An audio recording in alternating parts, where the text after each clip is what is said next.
Dude, remember when every sci-fi conversation started and ended with Star Wars? Yeah, it was either Star Wars, Star Trek, but yeah, I remember that's like people's lists. They have like it's either Star Wars, Star Trek, Star Yeah, Wars, and Star Trek. you know what? Don't get me wrong. We all love them, but tonight, no, they're off limits. Off. Take them off the table. Agreed. It's time. It's time to give other fantasy movies its spots. Yeah, no lightsabers. No little. I guess handheld cell phone gizmos either. Little phasers. No phasers. No, you know what? None of that force crap. Yeah, no Wookiees. No, none of this. Not today. Not today. Nah, because you know what? Tonight, we're doing sci-fi movies. But we're doing sci-fi movies without Star Trek and Star Wars. And, these are movies that probably, traumatized us at some young age. But we rented them because of the box art. Yeah, the box art of the 1980s was awesome. I love the box art. It's a forgotten art. It really is. But sometimes they were complete garbage. The box art was great. The movie, not so much. Okay, so then name one that to you, the first thing that comes to mind when you see a box art and the movie was terrible. To me, Yeah. Johnny Mnemonic. Okay, so it was the pre-Matrix Keanu Reeves. Gotcha. Yes. Yeah. Yep. Okay. What about you? Well, I'm gonna go with the Lawnmower Man. The Lawnmower Man. It had a cool box art, but the movie was just trash, man. I didn't like that movie. All right. Well, tonight we're celebrating sci-fi and fantasies that lived outside of the shadow of Star Wars and Star Trek. So holster those lightsabers, park the Enterprise, and let's talk about some of those movies that raised us. So this is Cutscenes and Clotheslines. How's everyone doing tonight? I'm Mike. And I'm the FVD. Those are my initials. I love them every single time. So yes, the FVD. Fernie. So, as we stated, rules of tonight, sci-fi and fantasy movies. Fernie, what brings up some of those memories with sci-fi and fantasy? Because of course, like you said before, it all starts with Star Trek and Star Wars. But that's like an intro to it. So when you start talking about it, you pique your interest. You want to see what else is out there, what other stuff, what other content is. It gets gets into it. Where you can further your, not so much your knowledge, but like your geekhood. How much farther you can actually go with it. Oh, I definitely. So, most of these movies were VHS rentals. We saw them on cable. We maybe caught the trailer for them. And if you had just enough money, you'd actually see it in the movie theater. Yeah. Or if you got lucky enough, you maybe got to catch it at the dollar theater when it was out there. Right. It definitely brings back some random weekends of us going to Boomerang theaters, or I think we saw a few even in Cinemark even. Mm-hmm.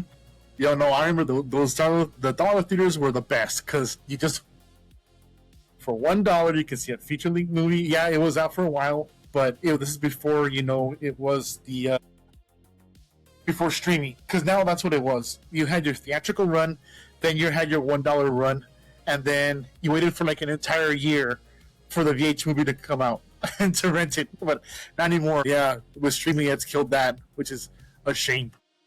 Well, I don't know, because I don't mind the streaming. There are some movies that I will definitely go and see. The Odyssey, for example, when it comes out this coming month. Michaela wants to see that one. She is like, Dad, we have to go see it. So that's one that me and her are definitely going to go see. I'm sure Monica is going to come with us because she wants to see it too. Gotcha. So, but yeah, no, with I definitely agree. Streaming changed a lot of everything. It just changed so much because you could just click a button and there it is. Yeah, exactly. And it kind of takes the fun out of, like, the anticipation of wanting to see a movie too, where you're just like, okay, I can see this movie. Okay, whatever. Yeah, no, definitely. What's one of the first sci-fi movies that comes to your mind?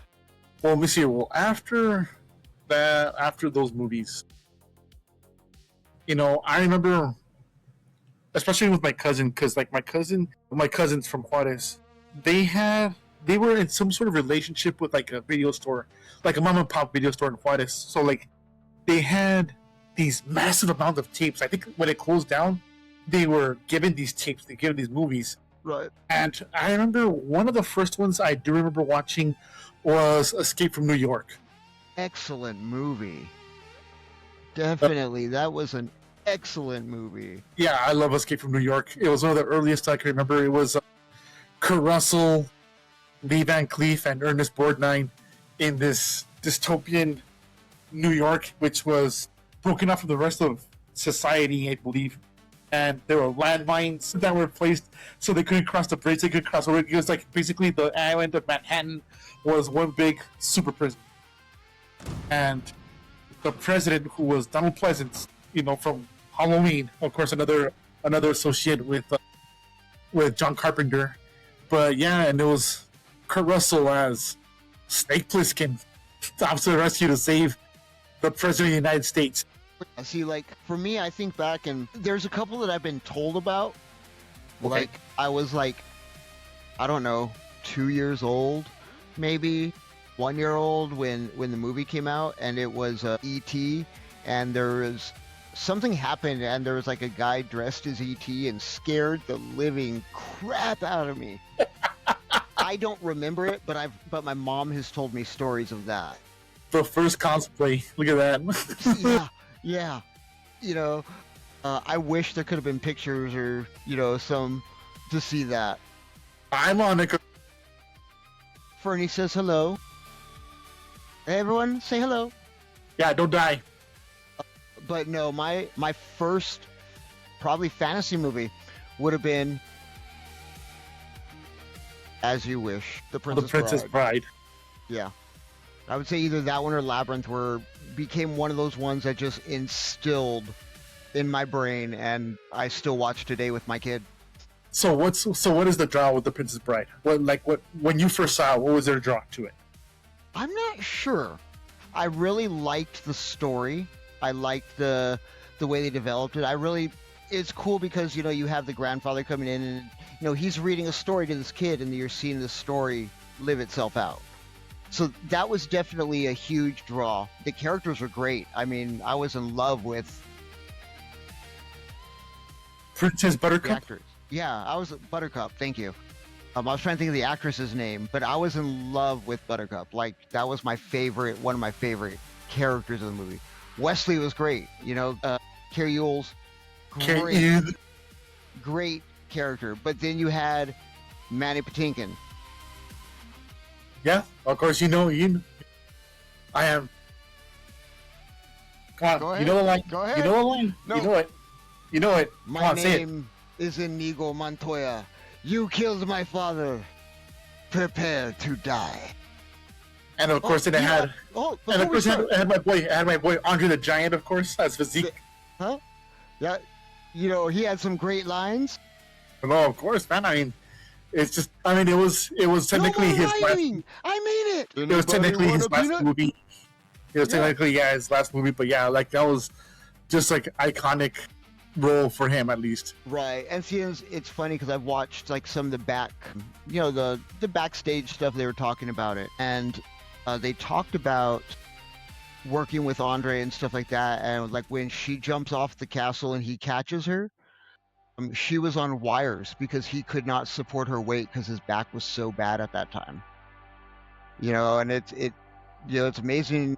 This actor was a great actor. He was just such an amazing actor and did such a great job. So around that same route, Robin Wright, of course, Princess Buttercup. There you go. In Forrest Gump. That's right. Yep. She was telling a story about how they would do these cold shoots, like they were like in the middle of the night, and it was very cold. And she said that one time she was so cold, and Andre just put his gigantic hand on her head to keep her head warm. Yeah, to keep her head warm. I remember hearing that story. Yeah. See, and that's really cool. I worked with a guy in Disney when I worked over there, when I worked at Disney Quest, and he actually got to meet Andre the Giant. And he said that Andre the Giant was an amazing, like just amazing human being, just very, but he could drink. And he said like this guy would pound a fifth like nothing, you know, a big, huge, yeah, like nothing. No, like his beer. Yeah, like the tales. Yeah, I've heard many tales where he drinks wine. But he was like saying water. that one time Andre had put his hand over his head and it was like palming a basketball. Like his fingers were like, he's like, it literally wrapped around my head. And I was like, wow. But he's like, but he was a really cool guy. Like when you got to know him. So I was like, that's really cool. But yeah, you know, one of those things that for some reason the movie always stuck. I mean, Billy Crystal's scene with the Miracle Max. Miracle Max. You know, everyone knows that to blaze means to bluff. So here's what I'm thinking. Just that movie. Right. And it was just, for some reason, it just stuck with me. It always did. I don't know why. I guess maybe that whole aspect of it.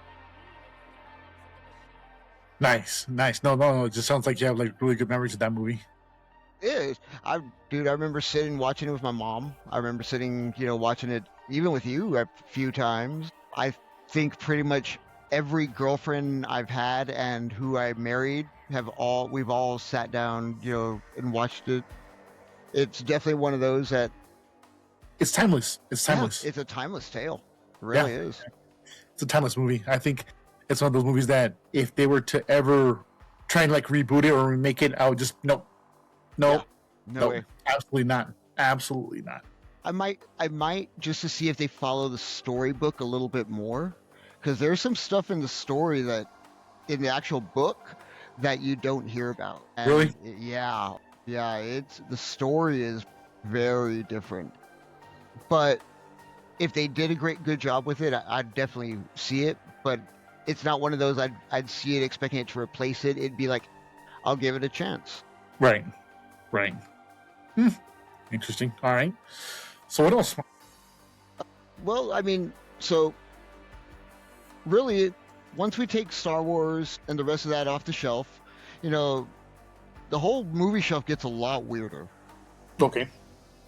Now that we've locked the rules in, what movies actually pulled us in? What do you think? What movie brought you into the whole sci-fi thing that, you know, it kept you wanting to go, you know, after seeing the first one? You know, I always loved the chaotic world of Mad Max. Mad Max. I love Mad Max. I love the first one.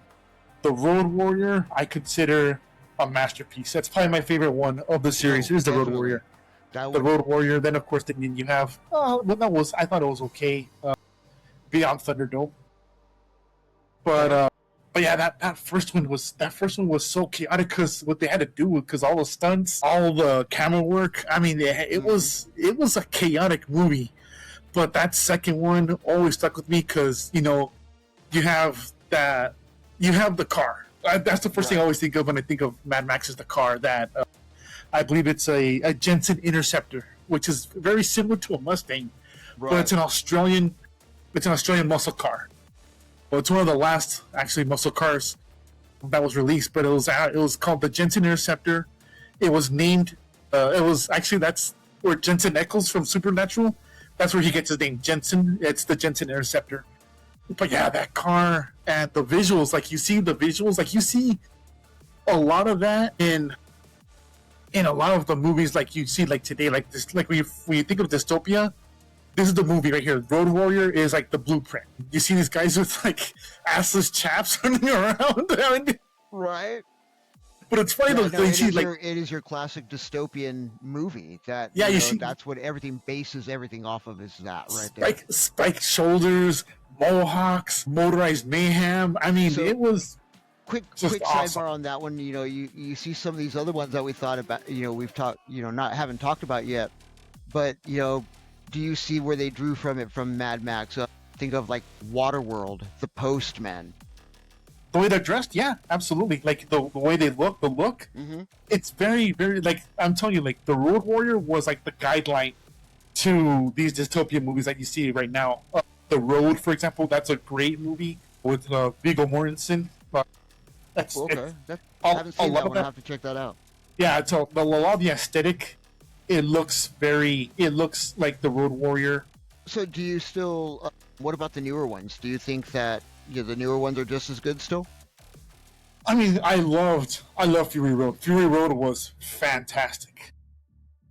Yeah, of course, it didn't have Mel Gibson for, of course, reasons. Right, of course, yeah. But I mean, it was just one of those. It was really no, like that was a well-deserved Oscar nod for that movie. Then when they came out with Furiosa, I thought it was okay. It added to the lore, but I mean, I'm just still stuck with that Mad Max. With the original lore. Yeah, with the original lore, with that original Mad Max, that was some of the craziest stuff that they've ever put on film. Right. No, definitely. No, most definitely. See, like for me, I'm not sure. You know, definitely Never-Ending Story. That was definitely, Most traumatizing movie ever made. Yeah, traumatized the hell out of any of us, all of us. You know, Artex. See, look at that, already crying, man. Jeez. Every single Every damn time you say that, it's just like, it just pulls that. But I look at the actual movie, and I mean the movie is wonderful. The story is interesting. It draws you in. And what makes it so much better is, you know, it's this child who's, once again, he's reading a book. And see, for me growing up, that's what I did. I read. I could read a book in a week that was, you know, that thick, you know, and so it was another one that drew me in because of that. But the way they showed the story was great. You know, you had the rock crawler monster, the rock eating monster, and the nighthawk, and these hands. Yeah, you know. And I mentioned it's traumatizing because Artex, but then that one scene where his friends, like the bat glider and snail racer, when he's looking at his hands and he's just like, these hands are so strong, but they couldn't hold on to my friends. Yeah. I was like, oh my god! I was like, oh no. The story. Did you ever read the book? I never read the book because I was too traumatized to read the book. The book is interesting. The book, yeah, I've actually listened to it through Audible, and I couldn't listen through the whole thing. Like it really does hit certain spots for some reason. I don't know what it is. It's just like, nope, I can't listen to this. Like it triggers. Wow. Yeah, but the movie, I'm fine. I can watch the movie. So the book is more traumatizing than the movie. It's like, oh my god. Because I guess because my brain can imagine it and I can see it as a story in my brain. Yeah. But when I'm seeing it on the screen, it's traumatizing. But in the book, it's triggering. It's just like, I don't know, it stirs those emotions, and it's just like, nope, I have to turn it off. Okay, so then let me ask you this then. Falcor, creepy or not creepy? No, Falcor was awesome, dude. Falcor was amazing. Okay. I think Falcor would have been the coolest freaking pet to ever fucking have. Damn, the budget. Imagine the budget on that just to beat him.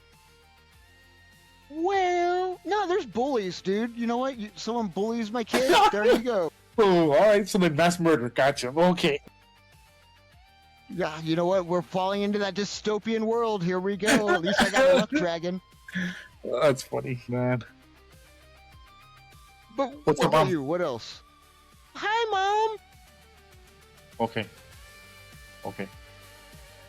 She told me to settle down because my dad went to sleep. But anyway. So gotta keep it down some. Okay. Okay, but let me see here, because like I don't know, I love dystopian worlds. I don't know what it is about them. They're just interesting because it's like would I be this person? I think that's what I put myself into. Is like, would I be this person, or who would I be in this dystopian era? Because a lot of video games, of course, like Fallout. Mm-hmm. Fallout. Then there's. Did you watch the show? Yeah, of course. Oh, that show's fantastic. I love the show. Okay. But along those lines, though, I mean, another one that I always was in love with was Blade Runner. Blade Runner. Okay. It's based on a book that I have read. I have read the original one. Do Robots Dream of Electric Sheep? I think it's called. Yeah. I mean, just the visual, just fantastic. No. So the scene at the end with the robot, and he's talking to him. It's one of those like yeah, it's interesting. I mean, it's one of those things that makes you really think. It's a movie that it makes you think: is what I'm doing the right side of things, bad side of things? Exactly. Like what am I doing? What is this? Is this wrong? It has a lot of those. It has a lot of those questions, and the way how it continues to be ambiguous. Right. The ambiguity of the movie. It is completely just very. I love it because a lot of the visuals. I mean, because if you look at Blade Runner, you look at how it's dystopian, but still yet futuristic. Right. It's not all shit. I guess you can say it's like there is some progress, but it's progress in this way where obviously you see these mega corporations that are taking over, and how it's basically trash the planet, and these it's funny because you look at a lot of those same dystopian type of movies, and those futuristic, and a lot of them fall under that whole tech noir. Mm-hmm. That's exactly what it is. It falls into that tech noir type movie, and it's all that way.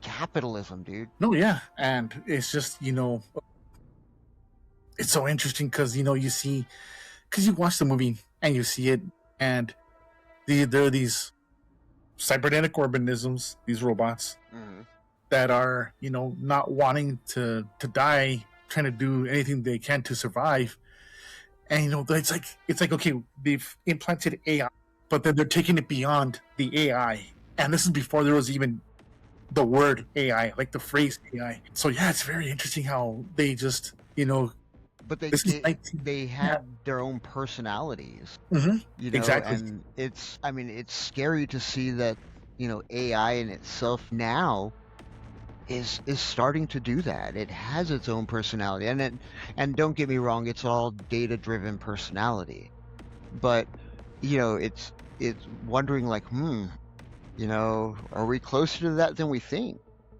Yeah, and that's why you could segue that into Terminator. Yeah, exactly. And Terminator is that same way. Well, Terminator is that, of course, in that question, what if this thinking computer, what if this actual being is self-aware, and it learns so quickly where it just learns that, the best way to survive is nuclear holocaust. Yeah, to kill, to destroy, yeah. To destroy humanity, and that's a big Terminator thing. Sidebar. What's your favorite Terminator? 1, 2, or 3?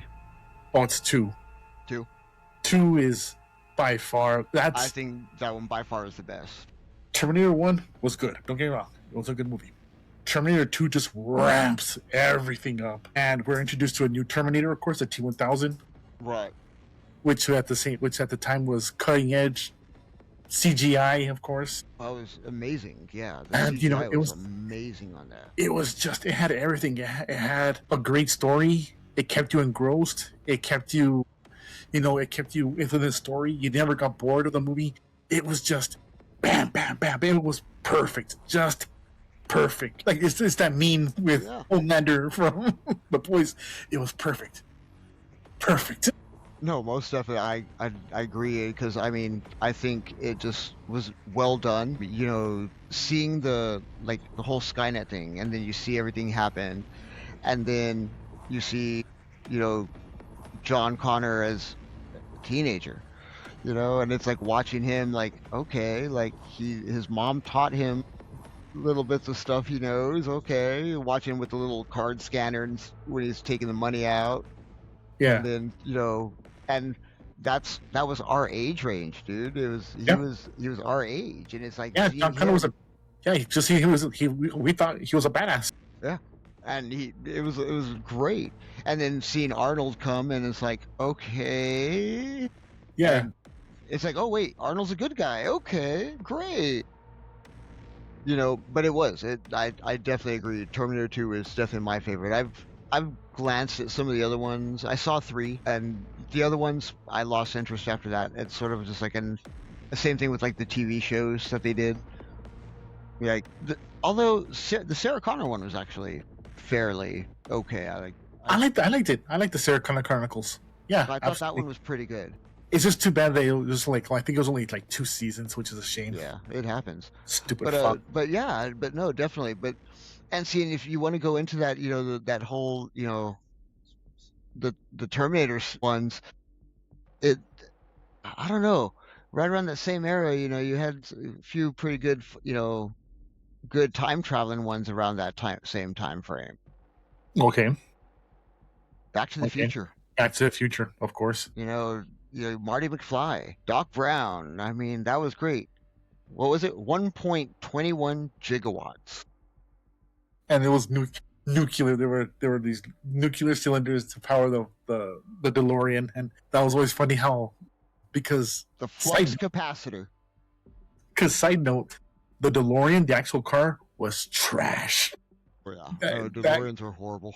Those were one of the worst cars ever made, but they made it look cool with you know, the DeLorean from Back to the Future. They made them look cool, but just like they could have picked any other car, seriously. But yeah, they want to look cool because of the open wings, the gold the wings, yeah, exactly. That's what it was for aesthetic. That was the only thing that made it look great.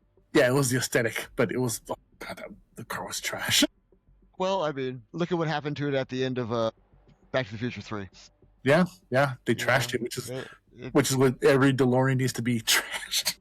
I don't know, you know, maybe if you owned one and it wasn't for driving, it was just for display purposes, you know, maybe make a great lawn ornament. Cool, I could also buy a Hot Wheels. That's a dash ornament. Yeah, exactly. Just you have just a little DeLorean. It's fine. You don't have to buy the big one. No, just the little micro machines or whatever. Right. That's all you needed. Right. You know what? Horrible. Just go to Universal and buy the little toy one. There you go. That's all you need. Perfect. You don't need a real one. You're fine. But no, Back to the Future, dude. Like that was a great movie. Like the whole going back in time, not knowing that you need to change something to fix everything, and knowing that if you change too much, it'll affect the future. Exactly, and that was always an interesting theory because, like, you know, because could that happen? The space-time continuum? Yeah. Is that an actual thing? We don't know.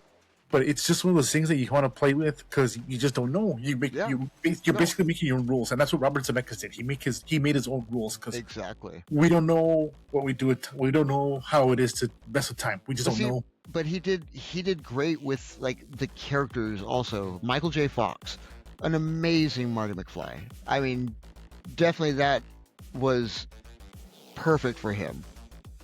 Yeah, because they had another actor. Before it was Eric Stoltz was actually the original Marty McFly, right? But the director was like, he's not working. Like he's a great actor. Eric Stoltz is a great actor, but he's not Marty McFly. So like they had shot I think 2 weeks, and then they just fired him, and that's when they got Michael J. Fox. Right. You know, and then Christopher Lloyd as Doc Brown. I mean, you couldn't ask for anyone better. That's a legendary role. I don't think anybody else could play that. I don't think anybody else can play that role. That was just so well done, so unforgettable, man. And just watching the storyline that Marty goes through, you know, all the issues he has with Biff in every single timeline. Doesn't matter what timeline, it's always, you know. Yeah, he's the main antagonist. He's always the one that's always the way. Yeah. You know, and it makes it great. Like it just, you know, just watching that, but. You know, those are the type of movies that, you know, were just fun to watch. You know, it didn't matter how many times you watched it. You know, you had a videotape that you played over and over and over, and you'd rewind it so much that the tape was like shredded. You know, and it was like, it was just a good movie. Like, there's not a whole lot of movies nowadays that I found that do that anymore. Yeah, where it's a popcorn flick, but it's an engrossing one. It's a fun one. It's a good one where you can actually like get into the characters. And Right. yeah, that they don't make those movies anymore, which is a shame because you say Back to the Future and you could just say so many quotable things from that movie and so many memorable Yeah. moments, so many memorable Scenes. parts of that movie. Yeah, scenes, parts. Yeah, like flux capacitors, one of those things that you just can that you throw in there. You know exactly what you're talking about. Well, see, and that's, it's wonderful. I don't know if it's wonderful, but it's funny to think about it. With the movies back then, there's so many movies that you could do that with. I mean, you could say something like, inconceivable, and boom, someone's like, oh, that's Princess Bride. You remind me of the Babe. Okay. And what pops into your head immediately? Babe. The Babe with the power. What power? Power of voodoo. Who do? You do. Do what? Remind me of the Babe. And the song is now stuck in my head and playing in my head right now. And I'm watching the freaking goblins dance and the baby bounce, and I'm seeing David Bowie, in Labyrinth. That movie's so great. With a young Jennifer Connelly. Yeah. And David Bowie, and just a menagerie of Jim Henson puppetry. Characters and puppetry. Yeah, just. And, it's funny because David Bowie did that entire soundtrack. Oh, did he? Yes. Like, he actually sang almost every song on that soundtrack. Yeah, like the music too, like the music to those movies too, like it very just memorable. Draws you in. Yeah. That's exactly because if you think about, God, I can remember the score from Blade Runner, that synth sound. Exactly. I think it's the composer. I think his name is Vangelis. I think is the name of it. He's very famous for doing Chariots of Fire. That was his song. Okay. Yeah. Yeah. So he did a lot of the synth score. I think he did that one for. Yeah, he definitely did. It was Blade Runner. Then he did. Yeah. I'm trying to think of the other one that he did. I can't think off the top of my head what it is, but it's also a strong synth, very right 80s score. And I just can't remember the name of it. Was it? See, and it's funny because a lot of the movies back then were that same way. You think about The Never-Ending Story. Mm-hmm. And that one song, come on. Yep. You know which song I'm talking about? Yes, and that's all you have to think of, and you can just mention that. Yeah, but it's all you have to do is just hear a clip of it. You can hear 3 seconds of that song, and you know exactly what it is. You can picture it, and then your brain is just playing that whole scene through. Yeah. And that's what made those movies really good. The only newer movie that I have seen within the last, say, 15 years that has done that, The Greatest Showman. Greatest Showman. I have never seen The Greatest Showman because I'm not big on musicals. Dude. So, yeah. It is a good movie. It's not bad as a musical, but it is a great movie. We took Michaela to see that when it came out in theaters. It is the only movie I have seen my child sit through at that age, and I believe she would have been probably 3, maybe 4 at that time. But only movie I have ever had that child actually stand up, hold on to the thing, and watch the entire movie, and then sitting there just dancing to the music. My kid nowadays does that with any musical. She finds certain musicals and she plays it over and over. Like we've been listening to, I don't know if you ever heard of Epic. Okay. That's that's one of those that I hear a lot of right now. Nice. So, but yeah, so it's something about the soundtrack, that really it draws us in, and it drew us in back then. I think a lot of it. Yeah, definitely. You think about, you hear, what was the song? I can see the whole scene in my head, and I can't think of the song. What scene is it? Statue of Liberty, covered in ooze, walking down New York. In Ghostbusters? Ghostbusters 2. Yeah, Ghostbusters 2, that was... I can't think of the song, but I can hear it in my head. And I can't think of the words. It's What a Feeling, isn't it? Or what's it? My God. Yeah, I can't think of it either. You know, that one's gonna get clipped on that one and be like, oh, hey, here it is. Right? But, my God. But yeah, but see, it's exactly, but what about Ghostbusters? What do you think? Ghostbusters. Man, I mean, come on. What can you not say about Ghostbusters? That had everything it had. Great special effects, great story, engrossing characters, a great villain, a memorable villain, endless comedy. I mean, very quotable too. Another movie that's very quotable, unforgettable. Ghostbusters is a fun movie. It's always been a fun movie to watch. It's, again, a popcorn movie that you want to go see. That's always been fun. So would you consider that one of those movies that rewired our brains? Well, it played with a lot of stuff. Because, do you believe in ghosts? Okay. What if we could make that kind of funny? Like, okay. And yeah, that's playing what the song. Higher, take me high. Higher and higher, Yep. higher. Yep. Yes, There yes, it is. that's the song. That's the song. There it is.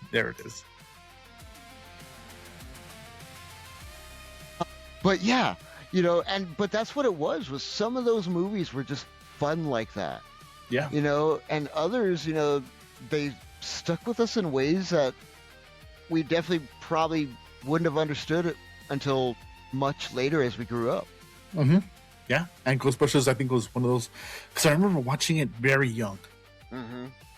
And I didn't originally get the concept of the movie at first, because I must have seen it when I was like 3 or 4. Oh, okay. So I'm not gonna grab the concept. But as I got older, that's when I got the concept of Gozer. I got what the Stay Puft Marshmallow Man was. It's like a lot of stuff that I was seeing. What the Keymaster, Keymaster, and which is funny. Always funny. I'm like, oh, she's the gatekeeper. Like, How old were you when you figured that out? 12, 13? Yeah, that would make complete and total sense. Yeah, because I was sat there. I remember when it came to me. I was like, okay, so Keymaster door. What do you do with the key? Light bulb. Never mind. Gotcha. See, and that's, yeah. What about other, some of those other ones that were a little bit, like, for me, The Crow would be one of those. That one rewired my brain in very many different ways. In what way? Like in what major way? So, thinking about if something so bad happens, that you have the chance to come back from death to avenge whoever, what would you do with that? And watching Eric Draven come back, and he's avenging what happened to, his fiance. You watch him murder these guys. Well, was it a rightful murder? Yes, I think it was. I think what they did, they didn't deserve to live for it. It's interesting. So then, is the Crow RoboCop?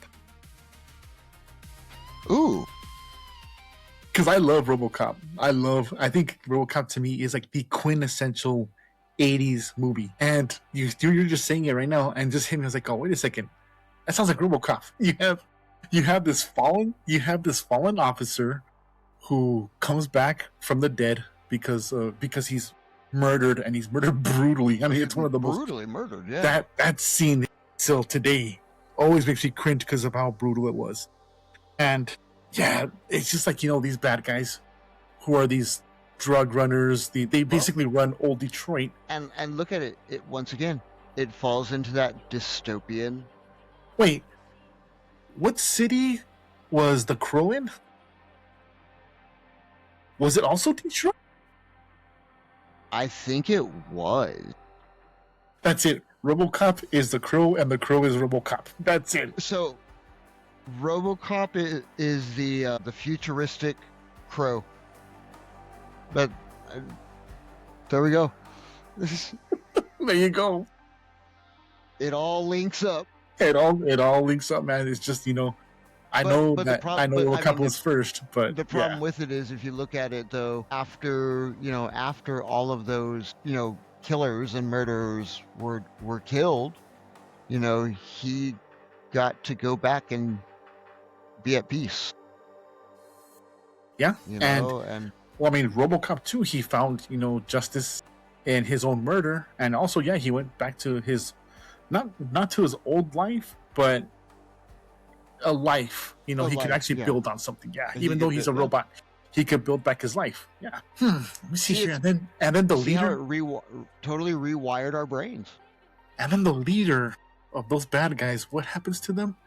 They get thrown out a window or off a building.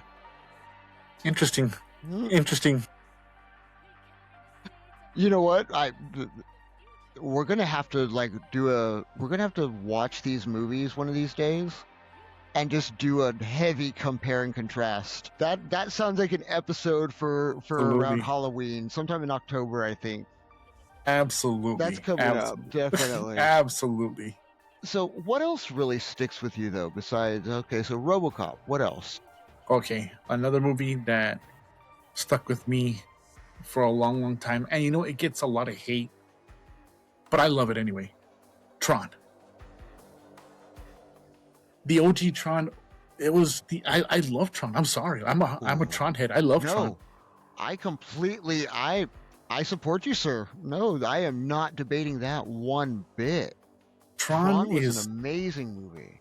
It was ahead of its time. It was way ahead of its time. I mean, you're talking about 1982, and we're talking about, the dawn of the personal PC. Right. Because like companies do have computers, but they're the size of literally size of like these apartments, or like these giant rooms that they have all the storage. And Tron was just ahead of its time. What if we could jump in the computer? What if the concepts of it with the whole stealing files, it was interesting. No, it was light years ahead of its time. It really was. Seeing like with Tron, I mean, it really does, it opens up that whole futuristic, computer, idea. And that's really, think about what we were going into at that time. So it really does pull from it, and man, what do you think about the newer Trons? I liked Legacy. The second one was, I really did like that a lot. It closed the chapter, of course, on the father and son. Mainly the father, and it's just one of those movies, that it was. I thought it continued the story really well, and I thought that they were going to continue telling that story. But then I saw a third one, Ares. I'm gonna be honest, I didn't like Ares too much. No, you know what? I haven't seen it, so I can't really. Okay, so yeah, I won't tell you anything. I'll maybe you can off camera. You can spoil it for me if you want, sir. That's not a problem. I have no problem with spoilers. This is that is on my top of my list to watch. So like, what draws you in about Tron are these characters. Okay. Flynn's very charismatic. You care about these characters. His son Sam Flynn, also a great character. You care about Cora, who's in the second one. You care about these characters. In the third one, I didn't give a damn. No character involvement. Yeah. There were these new characters, that I just didn't care about. No matter how tragic their story was, I just didn't give a damn. They were not engrossing. They were not interesting. They threw stuff at us that we're like, oh, we're supposed to care, but I just don't. I just didn't care. No. Did not care for the characters. Okay. Sorry. No, I definitely, dude. I've heard things about it, but I have not. Like I said, it's not one that was on top of my list to watch. Like, see, and I think about, Tron really did go, it opened up that line of, thinking, Fifth Element. What did you think about that one? That's once again, it's that dystopian, type of world. Future. That futuristic dystopian world. You've got Bruce Willis. Mila Jovovich.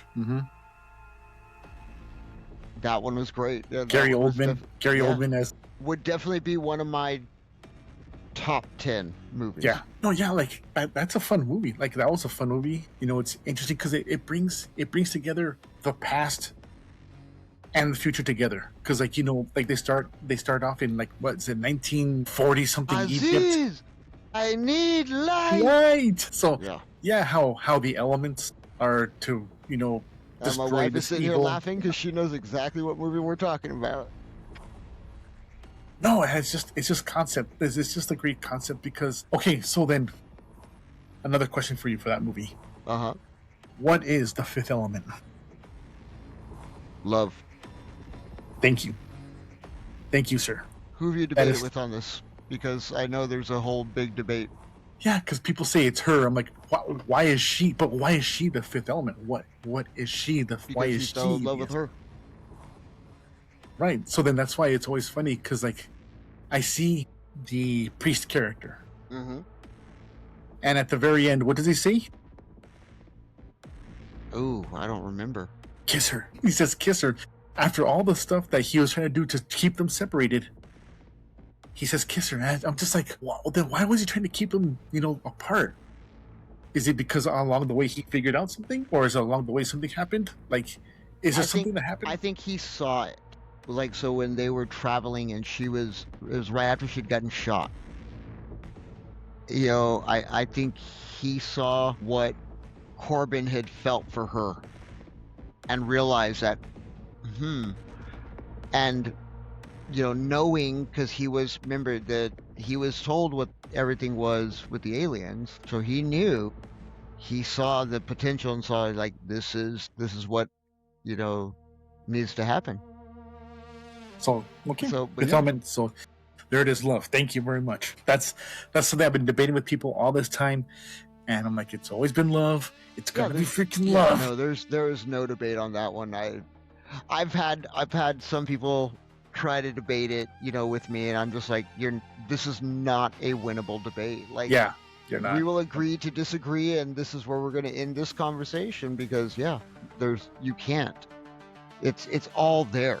And it's, some say, some try to say it's self. It'd be self because in the pagan culture, it actually is self. Okay.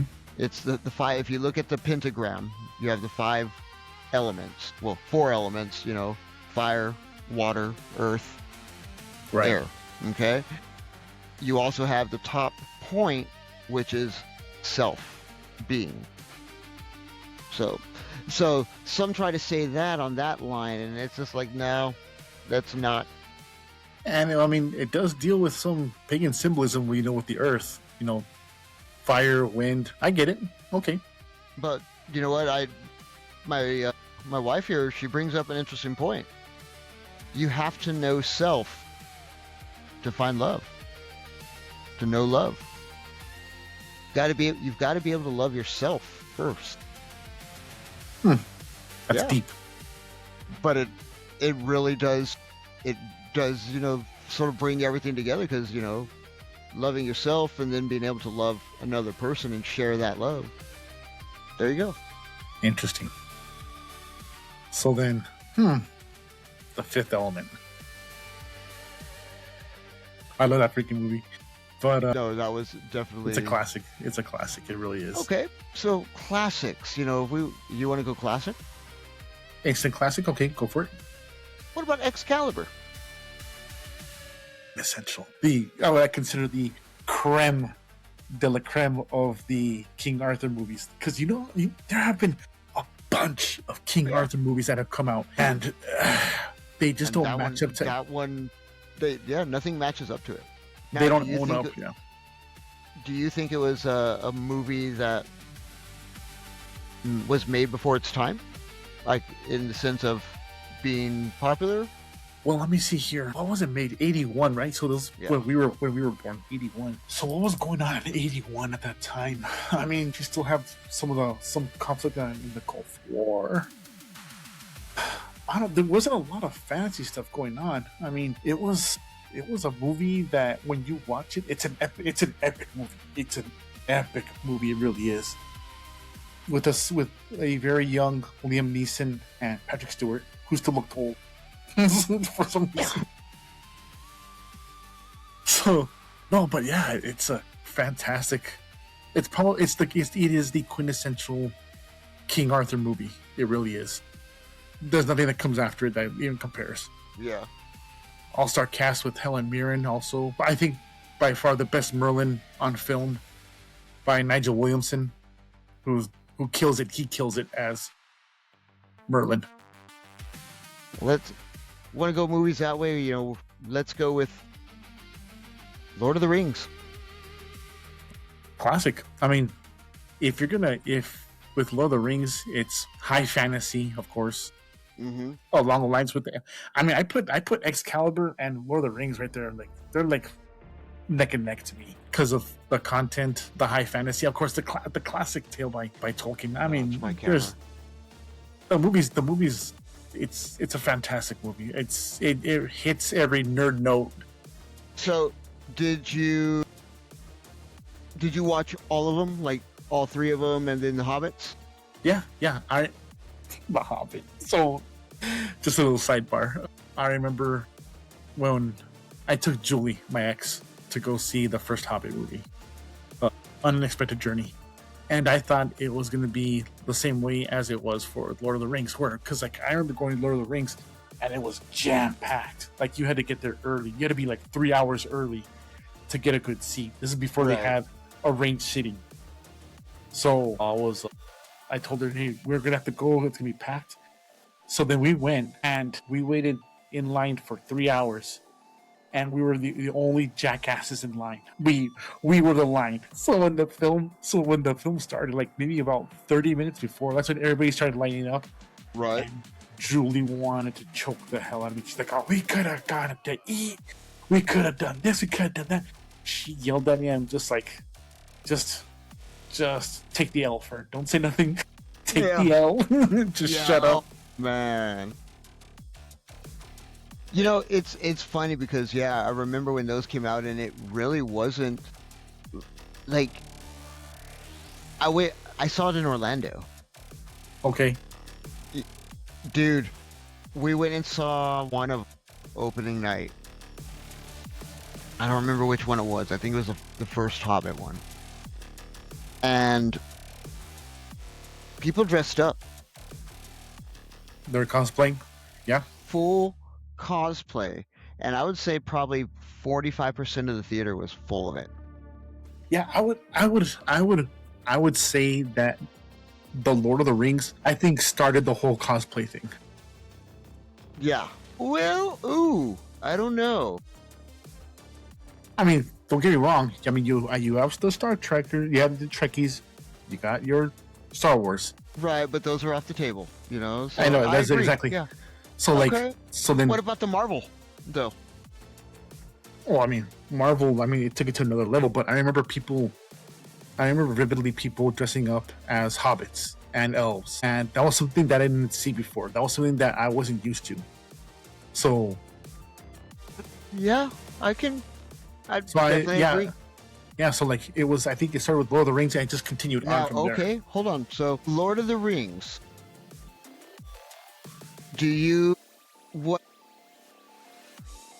There's an older Lord of the Rings. Okay. Would we consider that one, or do we want to save that one for a different episode? No, we can save that one for a different episode. Okay. Because that was animated. Gotcha. Okay. We're talking about only live action. Only live action today. Okay. So, okay. What about Dune? Dune.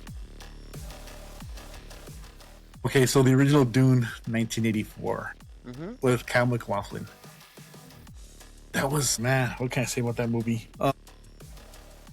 That movie, when I remember watching it, and I remember not knowing, because I saw it very young too. It was one of the movies I saw young too, but I saw it on rotation a lot on HBO and Showtime. That's what I remember. I remember watching those movies, and I didn't know what was going on. I didn't know what it was about until I was much older, of course. And just the approach of it, I remember what stuck out the most in that movie was the body armor. That body armor that they used. That's what stuck to me the most. Because in the original one, they had like this, it was like a cube type of armor that they had. And I was like, oh, what is that? That's so unusual. It's so weird. I've never seen that before. And it was just like this cube type of armor that they had. It deflected the lasers, but a slow blade could pierce it. Right. And if I remember correctly, I don't think that was in the books, was it? Yes, it was. It was in the books. How come I don't remember that in the books then? Huh. Yeah, it's in couple, like I would say, probably within the first 3 or 4 chapters, maybe. Really? Yes, because he's actually, it's that same scene when he's fighting with Gurney. Oh, okay. When he's practicing with Gurney Haddock, and so that he's talking about him on the defense, and that's where they're talking about the fast on the attack. No, was it slow on the attack, fast on the defense? So meaning that slow blade could pierce through, and you had to be fast on the defense for it to be able to block it. Okay. And so yeah, that's what they were talking about. So they sort of just describe it as like a shield, almost like a shield, body shield, but they don't really go into depth on where it's a square block around the body, and no. Okay. It's very minimally mentioned. Oh, okay. But yeah, that's one of the things that always stuck out to me in that movie was that body armor, and then also the Harkonnens. Like, so dirty Harkonnens. Yeah, and I've seen 2.5 versions of Dune. Okay. I've seen the 1984 Dune. That one was okay, for what it was when I saw it. But then in the late 90s, early 2000s, they had a mini-series. They sort of did as a mini-series on either Sci-Fi or TBS or something. And I saw that one, and that one was pretty good. I thought they did it a little bit better. A little bit more detail? Yeah, it was a little bit more detailed. And I think it might have been Sci-Fi, because then they came out with another one also. Yeah. Which followed the story of the second book. So they started going deeper into it. Personally, from what I've seen of this current one, I like this current one better. Okay. I think the current one is following the book a little more closely. Right. Which is what I definitely like, because the book is an amazing book. No, it's an extraordinary book. Frank Herbert's Dune that is classic. Okay, all right then. So then, what other ones would you consider a classic? Also, like just like the top of your head, you think of it just like.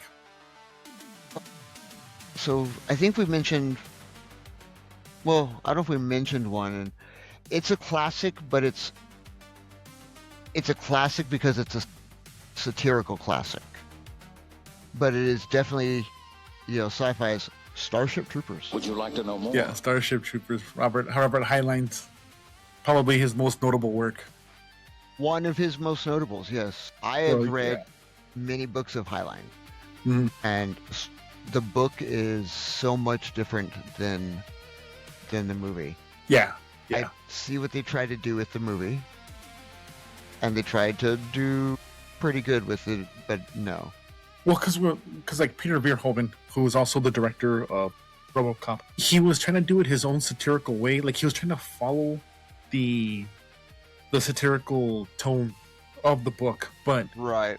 what he was doing is that he was trying to do it because he was, I think he's Swedish. I believe he's Swedish or something like that. But he grew up during World War II. Right.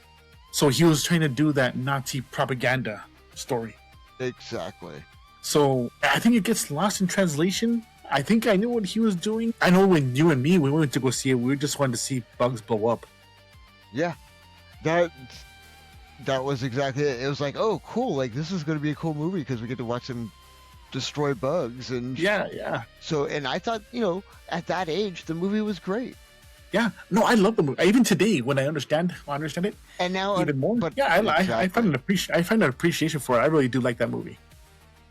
After reading the book, I enjoyed the movie even a little bit more because I understood what was being done and drawn from it. Yeah. It's weird, isn't it? Like how when you're older, you find an appreciation for that movie, or a better appreciation for any movie if you like get older and understand it. Yeah, absolutely. Yeah, no, it definitely, another one that goes into that same line, and we were just talking about it before, was Dune. After I read the book, watching the movies was definitely okay, did they no, I don't think they portrayed this right, but they did what they could with what they had at the time. Right. Yeah, but the thing is, like, it still comes out pretty dazzling. I mean, what you think about it, like, because of all the stuff that they were trying to do. Yeah, a lot of practical stuff, of course, because it was the 80s. They didn't have a lot of CGI, so yeah, it was that also wild stuff. Dune, yeah. I think one that also doesn't get enough love, and it's along that line, I think, is The Last Starfighter. You know what? That one was a great movie. Yeah, I love The Last Starfighter because it's just like this, this guy, this teenager, we'll say teenager because he looks like he's 30, but it's this guy, he dreams big, he's playing this video game, and then all of a sudden the OG Music Man comes out of nowhere, steals him up, and he says, hey, that was a tryout, you passed, let's see what you really got in a real fight, and it just, it's always those, it's that movie of like, what happens if you were to dream big, and you got caught in this intergalactic battle. So no, I always love The Last Starfighter. I think it's a very underappreciated movie. No, definitely, I would completely agree with that. It's definitely one of those where it pulls you in, and at that age, it pulled us in even more, because of just how young we were, and just we fell in love with those characters and that idea. It's like, oh, but definitely one like that would be like, for me, would be like Highlander. Okay. Yeah. So, and don't get me wrong, 2 and 3 were horrible. 4, Agreed. I liked what they did with it, because they ended the TV show as well with it. But Highlander 1, with Connor McLeod, I think that was a great movie. I loved how they portrayed it, and then watching the show after that was like, oh, this okay. Because it felt like the world was bigger. That's what it was. Yeah, I think that's what it was. That's what it was. Yeah. Is it made the world huge, because Duncan did all sorts of stuff in the past, and you see what Duncan did, in the show, and Connor, just pops up here and there to help him out, and it's like, oh, I like what they're doing with that. Christopher Lambert was an amazing, actor. And if we want to think about other movies like that with Christopher Lambert, I mean, Mortal Kombat. As Raiden? Yeah.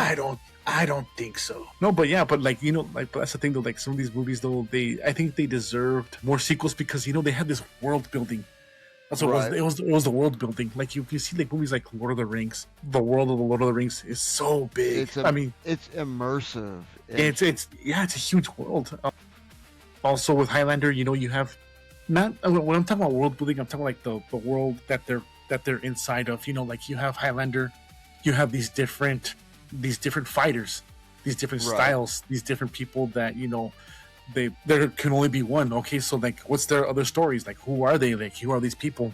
See, and that, so then thinking about it that way, thinking about Highlander 2, did it just build the world a little bit more, or did it completely take it off in a direction where it shouldn't have gone?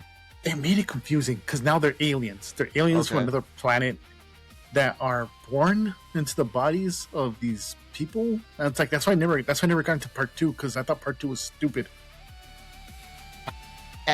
But then part 3, It takes away that mysticism. Like it takes Yeah. away that like their own folklore. It takes away from it. It's like, okay, they're aliens, so it's like, well, no, but like, why are they like this though? Like, why are they immortal? Why Right. do they win the prize? What is the prize? what is like, the price? exactly. Right. So like, it took away, like the sequels just took away that lore, those questions that could have been answered, but they weren't answered. They were just throwing there more questions. See, and then with the last one, for Endgame, Highlander 4 Endgame, it ended the show as well as ended the lore Right. in a way, Right. because Yeah.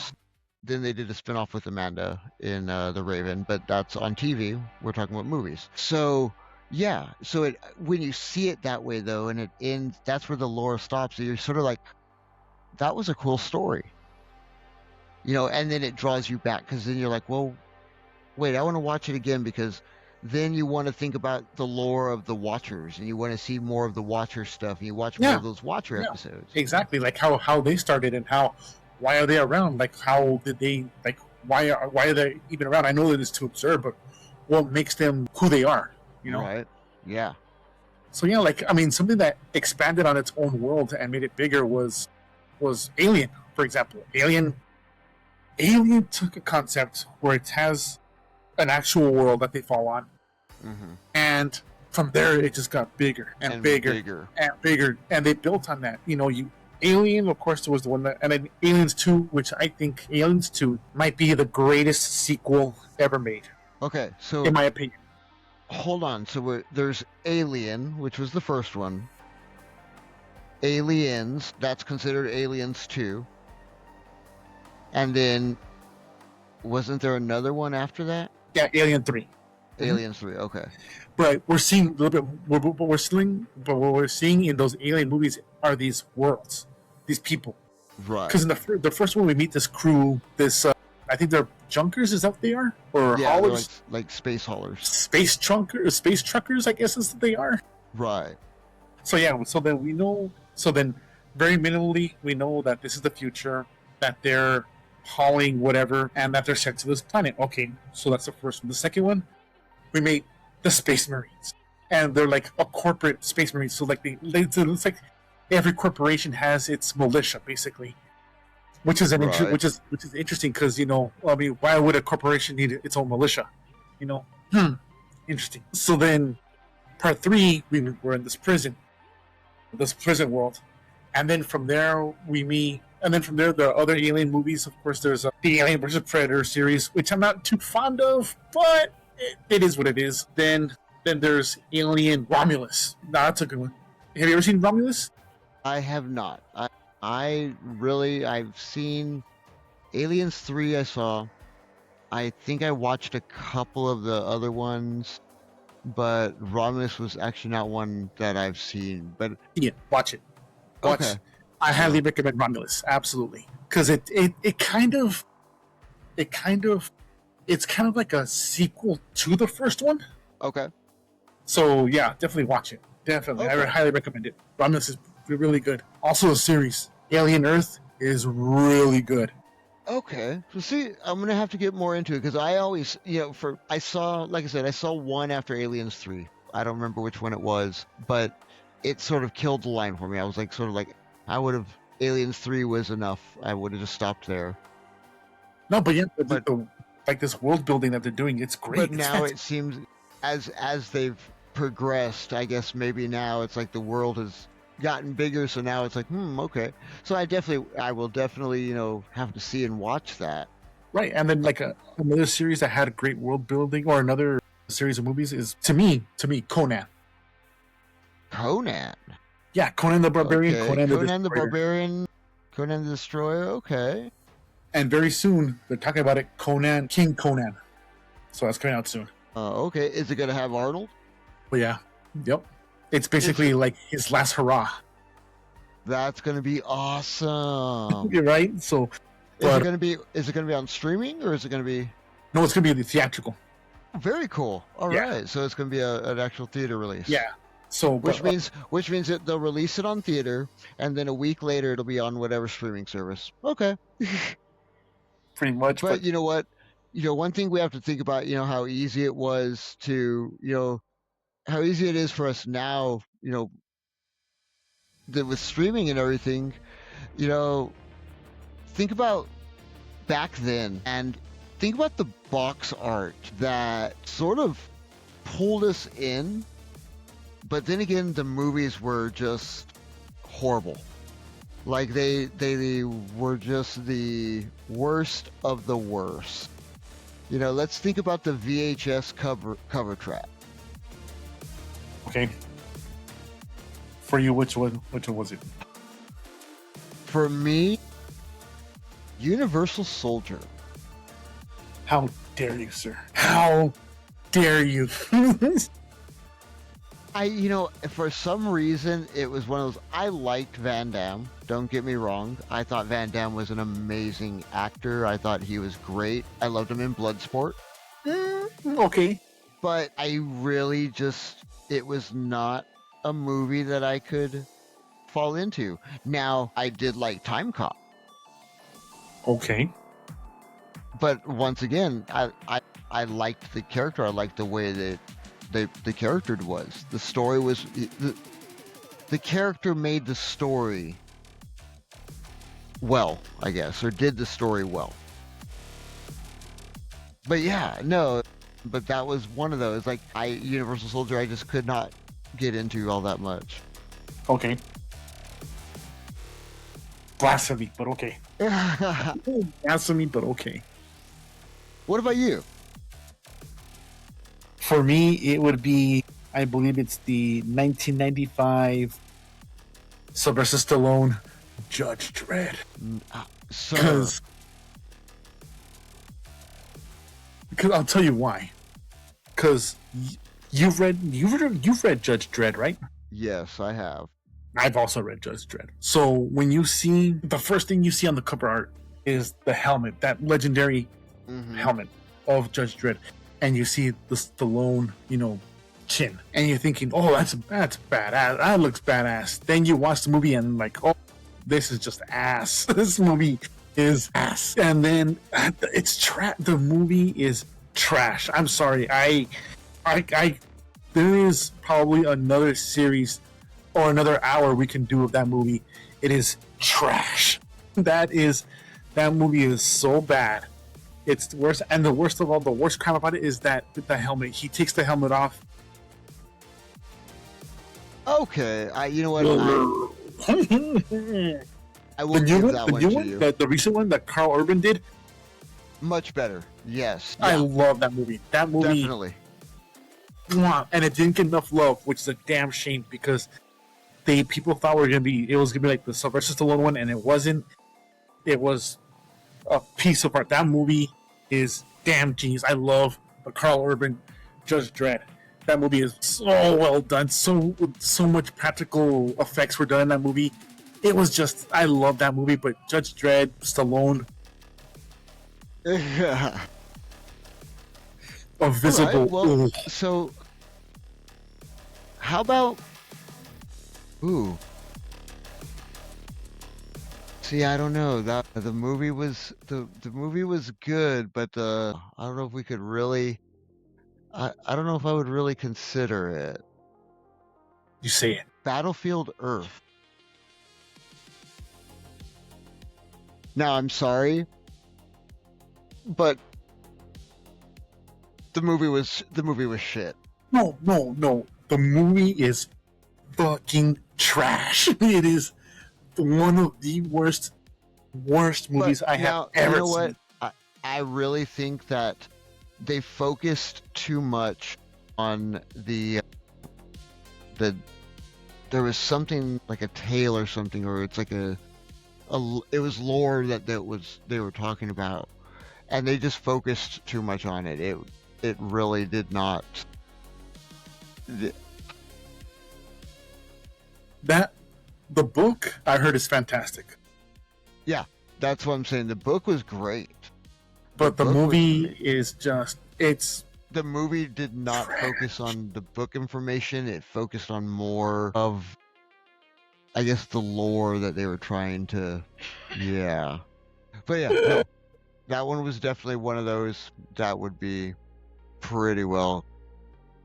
so trash. Battlefield Earth. I mean, oh my goodness. Another movie So that I could think of that was okay, along so those lines. let's let's jump 1 second here. Okay.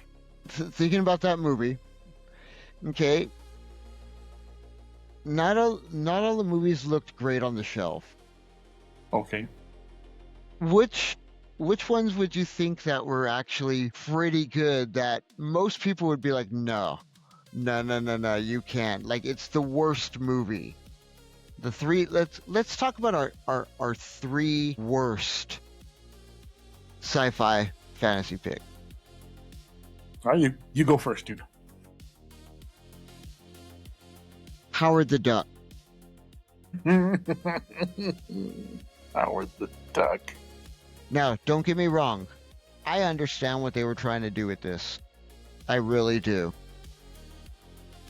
They did not do it well with the movie. I loved the movie, so I will defend it every day, as being one of the worst done, and they could have done better with it.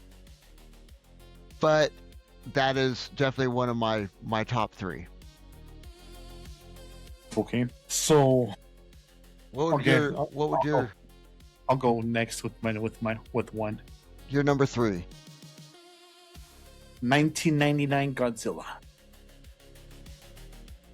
The American Godzilla with Matthew Broderick. Yeah. My good God.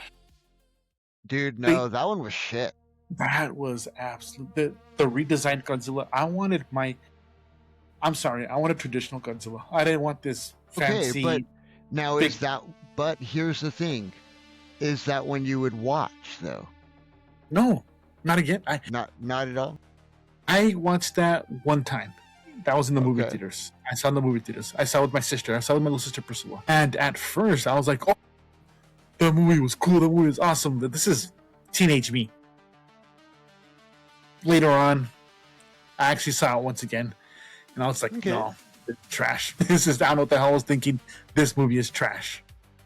Especially the god awful acting by that one. I forgot her name. The actress. Now, but also remember, worst doesn't necessarily mean worthless and trash. It means hard to defend. Like something that maybe you would have watched that everybody else was like, no, this is complete garbage. If you're talking about that, well then, let me see here. In that case, never mind. Something that I would defend. That someone would Right. talk. That's someone would say trash. Okay. That's why I said Howard the Duck. Okay. You like Everybody- it, but no. You like it, but everybody else hates it, right? Yes. Okay, gotcha. Never mind. Still, I'll still say that it's trash. But Godzilla's trash. But no, okay, so along that lines, I want to see Legend with Tom Cruise. I've heard a lot of people talk trash about that movie. I'm like, A lot that of people movie. didn't. Yeah, a lot of people really didn't care for that movie. Yeah, I'm like that. No, it's underrated. I think there's a lot of people. I think the fantasy element. There's See, a and high fantasy element. I think you were the one who showed that movie to me. I think we rented it. We rode to Blockbuster and rented it at Blockbuster and rode back home. Or we rented it at Hollywood Video or whatever it was, the one that was there around us. And We watched it at my house. I remember watching that with you, and that was the first time I'd ever seen it. Yeah, Tim and Curry Curious as the Darkness. devil, as Yes, darkness. that that that that villain, that look is so iconic. So iconic. I would definitely support that as a number 3. Yeah, no. See, for me, like another one, Ghostbusters 2. Ghostbusters. Wow. Okay. All right. Ghostbusters 2. Defend yourself. A lot of people didn't care for it. It wasn't as big as what Ghostbusters was.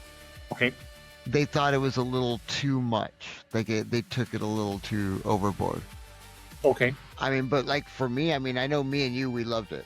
Like that was one of those that we definitely. But yeah, if you look at the actual draw of it, like it really was not a well drawn movie. Like people saw it, but they were like, oh, you know what? Like it wasn't what they were expecting. It wasn't like the first one.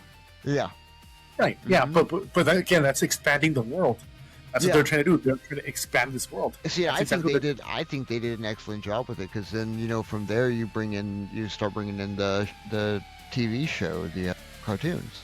Exactly. Which also then gave you access to the toys. It gave you access to, so no, definitely, but that's why I say, like, for me, I think it was a great, but a lot of people were like, just like, no, it wasn't, it didn't follow it right. And it's like, it actually does. Okay, so my number 2, and I don't care. I will defend this every damn day. And I don't care what anybody says about it. The 1987 Masters of the Universe. You know what? That one was horrible. But in the best way. But it was very well done. I love that movie. I will agree with you. I do love that one. I mean, Dolph Lundgren as He-Man, as Adam. Yeah. I mean, is he the best actor? No, he's not the best actor, but he had the look. He had the look. The problem I have is Tila and Man-at-Arms. Okay. I think there was too much Tila, sort of like, I think, loving He-Man.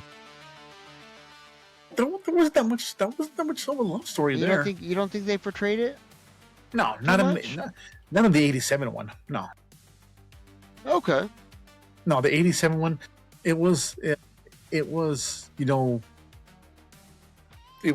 He-Man. It was it He-Man that we knew? No, but it was a He-Man movie, and it was on Earth. Okay, we never saw Earth on the original He-Man series. No, we never saw it, but they had to make it grounded just a little bit. But yeah, that movie, and Frank Langella as Skeletor, he ate up every scene. He chewed scenery. Oh man, you could tell that was one dude that was having fun with that role. You know what? So my last one it really isn't going to be just one movie. It's going to be, I think it's actually a series of 6 movies. But it's that whole series was, I think, it wasn't well received, but it was an amazing series. Was Planet of the Apes. The Apes. See, with Planet of the Apes, I think, is it underappreciated though? I think so. Really? Why? I've looked at the numbers back then, and it really just didn't do as well as other movies. And so I'm like, I wonder. It's like nowadays, like, people are like, I've never seen it. They've never even like heard of it. All they think of is the one with Wahlberg. The Tim Burton one? Yeah.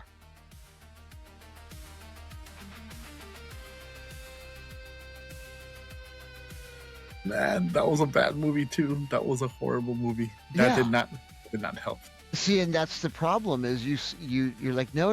This one happened earlier. And it's one of those that also, I might have a tie for this one, but would be Godzilla. Godzilla. The 99 one? No. Godzilla in a big old rubber suit. The original, the OG. The OG Godzilla. Okay. All right, the first kaiju. All right. Mhm. All right. And it really is one of those that I think it's very underappreciated now. People Okay. know it now, but not as what it was. I remember, looking 'cause, for I mean, those. Because I mean, the original Godzilla. I mean, that was a not not satirical, but it was very political. The first one because of the A-bomb. I think that's what the Japanese were talking about. They were talking about like the radiation effects and how it could create monsters, and that was their point of making that movie. So yeah, no, it was a very poignant movie. It was a very important movie to the Japanese at that time because they wanted to make their voices heard of the whole nuclear fallout. Yeah, and that's where a lot of people you say, oh yeah, Godzilla, and everyone automatically thinks 99 Godzilla. I don't think they think of 99 Godzilla. I think they just think of the overall series because I mean, after Godzilla, he starts fighting everything. Right. I mean, Godzilla versus Well, he Mothra, did Godzilla Mothra. versus He did. yeah, And those are great. yeah, And Rodan, yeah. I love that whole series is another one that a lot of people they're like, oh well, what do you mean it was just a guy in a big rubber suit? It's like, yeah, but you know what, it was, but the story of it was great. They did it well, and it really did, have that pool of, I'll defend it with a lot of people, against everyone being like, oh no, this new one is better. It's like, no. Okay, so then I think my number one. I'm trying to think of it too, and I don't know. Like I'm looking and I'm trying to think of one, and I'm seeing the list that we have too because we have a pretty big list. And I think one that doesn't get talked enough. And it's because again, it has Sylvester Stallone in it, and it has Wesley Snipes. To me, my number one is Demolition Man. Demolition Man. Demolition Man. I don't think it's talked enough because I have a friend, and shout out to my friend Ben. It's his favorite political satire movie, and I could see why. But yeah, that movie didn't get enough love, I think, because again, it's supposed to be a Stallone Snipes action flick, but it actually takes on a bigger undertone when you actually examine the movie, because it's just like you look at it at both political spectrums. Right. You could see a lot of the liberal and a lot of the conservative, and that's what it is. Though it's this back and forth where you see these two different political ideologies clash. In between there, you see Wesley Snipes and Sylvester Stallone in this dogfight. But yeah, it's one of those interesting movies that it's able to blend in that satirical look at politics and at the same time be an action flick, which is so weird when you think about it. But if you really examine and watch that movie for what it is, it's like, you know what? This is probably, if not Sylvester Stallone's best movie, I think. But okay, I'll give it to you. I definitely, that is one of those that I would have to say that it was definitely done. Most people, I don't think it really came across well, so it could definitely, yeah, I don't. Because the way it was advertised, it was Stallone versus Snipes in this movie. That's how it was advertised. Yeah. And the advertising didn't do it a lot of justice. It didn't do it justice at all. Yeah. It was more the actors than it was the movie. Yeah, but if you really take the actors out and you look at this world that they build, you see it and you're just like, whoa, okay, hold on. So let me get this straight. This is what happens when we're really nice to each other, and this is what happens when we're really mean to. It takes on this whole entire undertone that you weren't expecting out of this movie. So that's why I really like that movie. I really like that movie because of I'm not too sure if it was meant to be that way, But the way I saw it, and the way I saw it later on, especially with my friend Ben when he was pointing stuff out, I was like, okay, you know what? I see what you're talking about. I see what it is, and it's a very interesting political satire once you see it. All right. Well, so think about like movies like that. Would you consider that one of your Mount Rushmores, or would you want to go ahead? Because I'm ready to do my Mount Rushmore list. Okay, I'm ready for my Mount Rushmore as well. Who do you want to go first, me or you? You go ahead, sir. Okay. My number one, it wasn't talked about, but it's a movie that I love. It's a movie that my little sister loves. Like we would watch this movie together all the time. You could quote it.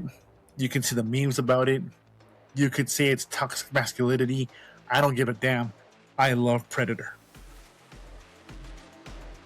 Ooh. Predator is my first one because I will support that on any day of the week. That one is great. I love Predator. It has over the top action. It has a monster that we never saw before. Thank you, Sam Winston and James Cameron came up with that concept. It gave us, I think it was the first movie I can honestly say that gave us a very vulnerable Schwarzenegger. It gave us, it's like, because like in those days, Schwarzenegger was unbeatable, and then here comes this 7 foot tall alien that kicks his ass. Yeah, no, I will definitely, support that one.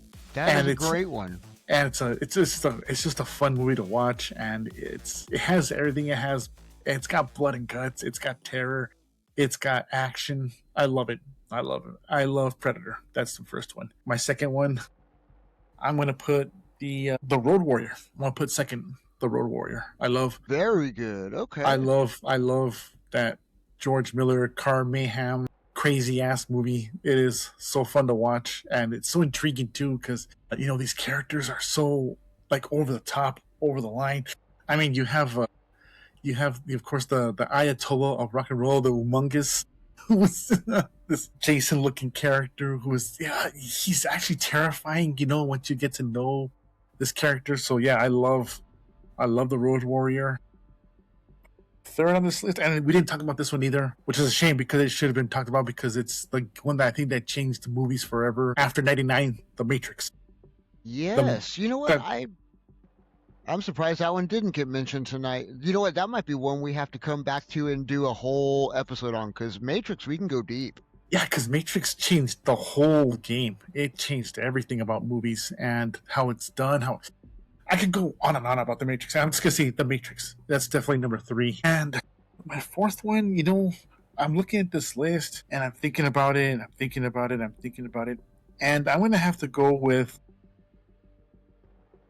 a movie that has a series of movies that had Harrison Ford in it. I love these movies. The first, second, and third one, Indiana Jones. We didn't talk enough about it. Once again, that's gonna be. I think that's definitely gonna have to be an episode in itself because that one we can talk about that one for 2 hours, and we've been going a while already. Yeah, it's definitely. Oh, yeah. So yeah, no, that we're gonna hold on to that one for an episode in the future. Yeah, but Indiana Jones, it's a movie that has everything. Also, it has. You could call it even. If you want to throw in there a spy thriller, you could go ahead and call it a spy thriller because it's in there. Action, adventure, romance. There's elements of horror in it. It's got everything. It's got everything. It's a complete series. It's a complete set. Yeah, it is definitely a complete story. I love Indiana Jones. No, definitely. I will definitely agree with that. So for my Mount Rushmore, that's a pretty tough one because there's a lot of movies that I can really think of. I would say my top 3 for right now, and then my fourth one I'm thinking about for just a second. But one we didn't mention at all, and I'm wondering if this may be one that we have to come back to. Will help me.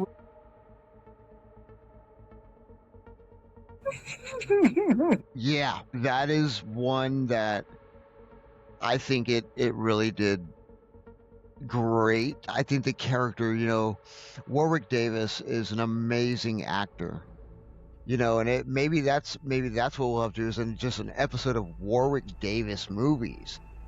Because you think about Warwick Davis, and Willow was great. He did such a great job with the character. You fell in love with him. But then you also see him in Harry Potter. And the leprechaun. there you go, The Leprechaun. leprechaun. So I think Willow was the start of that for me, at least. Just falling in love with that character. And then when I'd see him in other stuff, it's like, oh, hey, that's Willow. Yeah. So definitely. Yep. My next one, and this is a hard one. I love both of the movies, but I had to make a choice for these two. Would be The Princess Bride. Yeah. Yep. And The Princess Bride, we did talk a lot, and that's why I said we did get into pretty deep into that one as well. So my third one, and we didn't mention it, but it's definitely one we had a little bit of a brief conversation earlier about it off camera, but A Knight's Tale. That movie was so well done. That's a fun movie. And I don't think it got as much fan draw as it should have. Mm-hmm. And I wonder if that's because of people didn't understand it.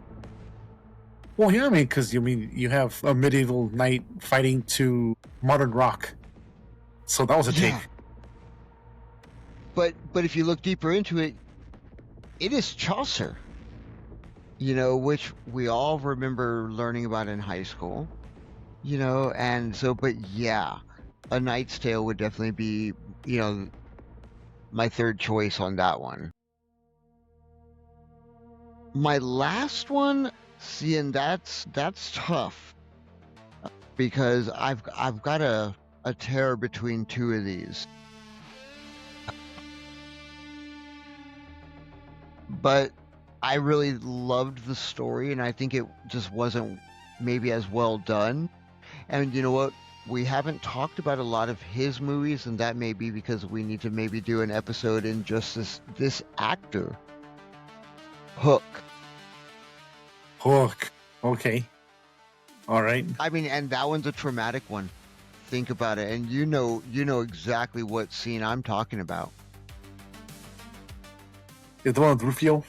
Yes, sir. When he talks about him, like when he's dying. Yeah. Mm-hmm. Yeah. Spoiler alert. Sorry, people. You've had like 30-something years to watch it, so. But yeah, Hook would be my, make that list, and that's just because of the way it was done. I think the movie was done so well. I think that I would defend it with anybody. Yeah. A lot of people are like, it wasn't all that great, and I was like, no. I beg to differ. Yeah. You have to look, and Robin Williams just makes that story so well. Yep. And then you've got who is it? Gene Hackman. Gene Hackman? No, wrong. Dustin Hoffman. Was it Dustin Hoffman? Dustin Hoffman. Okay. I was trying to think of the actor. I was like, Mike, you idiot. But yeah, I think that they just did some well. Gina Davis as wrong. Nope, not Gina Davis. Think again. It was Julia Roberts. Julia Roberts? Yeah. Did you watch this movie? Is it Julia Roberts? Well, dude, you know what? I'm gonna give it to the fact that we've been on this tape for 2 hours and my blood sugar's dropping, so I'm gonna give that to the diabetes brain here. All right, man. Bad. But do you have an honorable mention? You know what? Yeah, I do actually. And we didn't mention it at all tonight, and I'm surprised. The Running Man. I love The Running Man. That movie. Oh, man, Killian, I'll be back. See, and you know what? The funniest part about it, Yeah. you're the one who showed that to me. Yep. I am. I love So, The Running Man. That was again one of the first movies I saw when I was younger. Didn't understand it. Then I got older, understood it. Understanding And that I dystopian, understanding that love The dystopian. Yeah, the whole TV thing. Yeah. It was great movie. Good pick, solid pick. Hell yeah, that'd be my honorable mention too. But since it's already been taken, my honorable mention is a movie that we didn't mention either. It's a movie that hits me right here because I love it so much. It's a movie that it's my favorite horror movie of all time. The Thing. I love The Thing. You know, it doesn't have the best ending. It's not happy at all. But it was the ending that it deserved. It's a movie, you know, that did give you a lot of questions, made you think a lot. You know, what would you do in that scenario? What would you do if you were in that scenario too? What would you do if you came across that? It was the visual effects still hold up. The sound, the music, everything about that movie is so great. I love The Thing.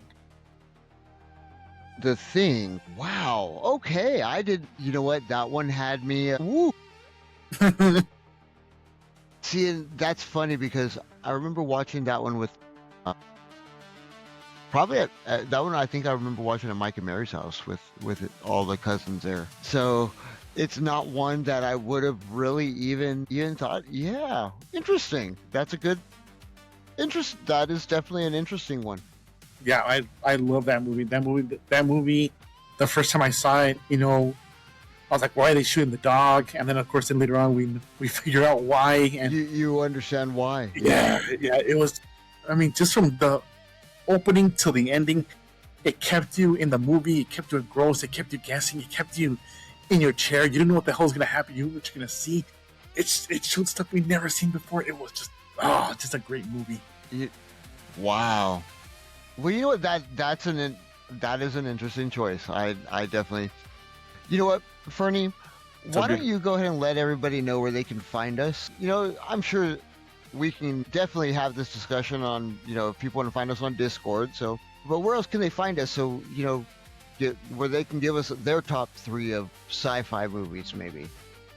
Well, I mean, you can basically find us anywhere. I mean, we're on the... What are we on? We're on the Instagram at Cutscenes and Clotheslines. We're on TikTok at cutscenes.clotheslines. We're also on the YouTube at Cutscenes and Clotheslines. And we're also on Spotify. You can also email us at cutscenesandclotheslines@gmail.com. Or you could even, you know, get a hold of us on our personal websites. Facebook and on Instagram as well. What else were we on? We're also on the Apple, right? We're on Apple. We are on Apple as well, sir. Yes, that is correct. Yeah. So yeah, we're on Apple at the same thing, Cutscenes and Clotheslines. So yeah. What else, Mike? Well, you know what? Talking about all these movies, it brings back some memories, and you know, this is definitely what we'll be going into next week. But it's time to get out of the living room, dude. We've been cooped up in the house too much. Yeah. I agree. So next week, we're going to the mall. We're going to the mall? Yeah, we're going to the mall. Hell yeah. Like the mall or like Dawn of the Dead mall? No, we're gonna talk about the mall. Just the mall. Cielo Vista Mall, Bassett Mall, Sunland Park Mall, if you want to mention that one in there. But yeah, let's talk about the places housed us when the parents just wanted to get rid of us for a little while. All right. So next week, man, that's gonna be crazy. Yep. I'll walk down JCPenney Lane. All right. But, well, folks, I'm Mike. And I'm that's Fernie. Fernie. FVD. That's the FVD right there. We're cutscenes and clotheslines. And remember, folks, want to go ahead and, you want to keep your finishers protected. You want to make sure that you save those backup files. And keep kayfabe alive. Keep kayfabe alive. Always, we got to make sure that the kayfabe stays alive. But this has been Cutscenes and Clotheslines, and this is where nostalgia hits harder than a folding chair shot to the head. I should know. Everyone, I hope you all have a good night. Fraser, I hope you have a good night as well. You too, homie. And we will talk to everyone next week.